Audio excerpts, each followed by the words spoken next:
Hello friends, তোমাদের সামনে আমি আবার একটা নতুন অন্য রকমের ব্লগ নিয়ে এসেছি। আমাদের এখানে নাম সংকীর্তন হচ্ছে, তারই বোধ মহোৎসব আজকে। আমার হাতে বাতাসা দেখছি, বাতাসাগুলো আমি আজকে ওখানে হরিলুট বলে, জানি না তোমরা কে কী বলো, আমি তো জানি না। আমাদের এখানে হরিলুট করে। তোমরা সবাই কমেন্টে জানিও তোমাদের ব্লগটা কেমন লেগেছে।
গলার অবস্থা এতটাই পরিমাণে খারাপ যে তোমাদেরকে আমি বলে বোঝাতে পারবো না।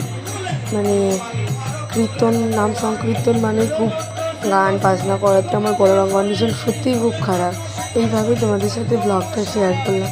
তোমরা কিন্তু অবশ্যই কমেন্টে জানিও ব্লগটা কেমন হয়েছে। টাটা।